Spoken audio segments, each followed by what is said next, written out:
Item SCP-939, Object Class, Keter. Special Containment Procedures, SCP-939-1, -3, -19, -53, -89, -96, -98, -99, and -109 are kept in Cell 1163-A or 1163-B, 10x10x3 containment chambers within Armed Biocontainment Area 14.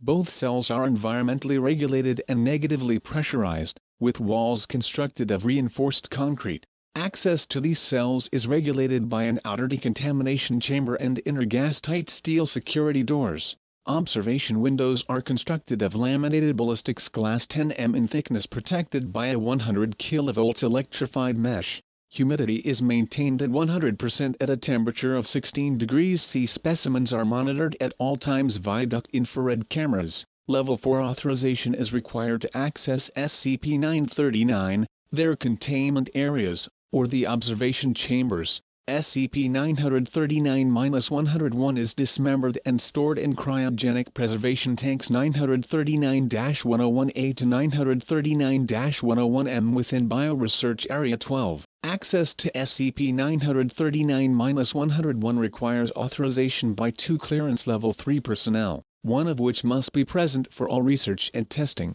The contents of only 939-101 tank may be accessed at any given time. Core temperature of SCP-939-101 tissues must be monitored while removed from cryogenic preservation.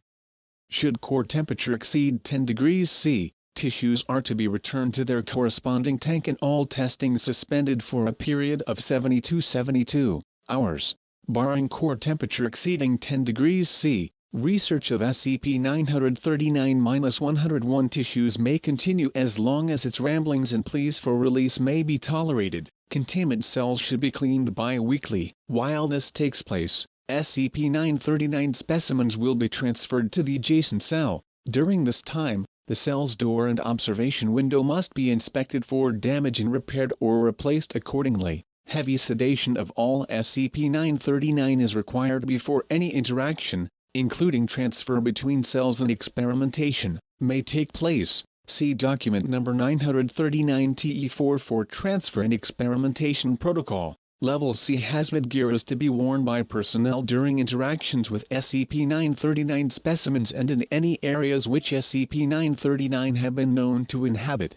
Afterward, standard decontamination procedures are to be observed by all personnel involved to ensure no secondary spread of amnestic agents occurs. Following Incident ABCA 14-939-3, all non-Class D personnel interacting with SCP-939 for any length of time are required to wear 2 waterproof electronic pulse monitors for the duration of such interaction. These pulse monitors will transmit to a wireless monitoring system independent of a facility's main power grid, with at least one backup power system on standby. Should both an individual's pulse monitors flatline or otherwise malfunction, the wearer will be presumed dead. Personnel instructed to disregard all the wearer's subsequent vocalizations, and a breach of containment declared automatically. Security personnel responding to such a breach are likewise required to wear these pulse monitors. Additionally, all live SCP-939 must be implanted with subdermal tracking devices upon capture. Description: SCP-939 are endothermic, pack-based predators which display atrophy of various systems similar to troglodytic organisms. The skins of SCP-939 are highly permeable to moisture and translucent red, owing to a compound chemically similar to hemoglobin. SCP-939 average 2.2 meters tall standing upright and weigh an average of 250 grams, though weight is highly variable. Each of their 4 limbs end in 3-fingered claws with a 4th, opposable digit, and are covered in setae which considerably augment climbing ability. Their heads are elongated, devoid of even vestigial eyes or eye sockets, and contain no brain casing. The jaws of SCP-939 are lined with red, faintly luminescent fang-like teeth, similar to those belonging to specimens of the genus Chaliotis, up to 6 m in length, and encircled by heat-sensitive pit organs. Eye spots, sensitive to light and dark, run the length of their spine dorsal ridges. These spines may be up to 16 m long and are believed to be sensitive to changes in air pressure and flow. SCP-939 do not possess many vital organ systems.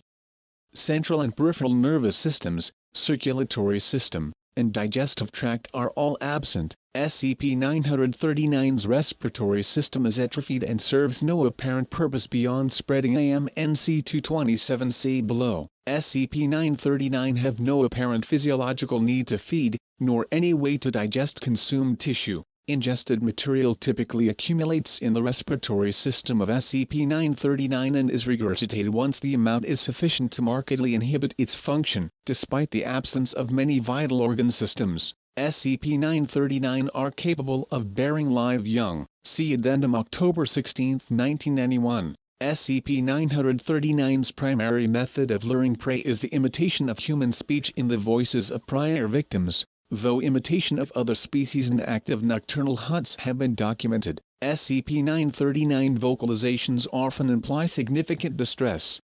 Whether SCP-939 understand their vocalizations or are repeating previously heard phrases is the subject of ongoing study. How SCP-939 acquire voices is not currently understood.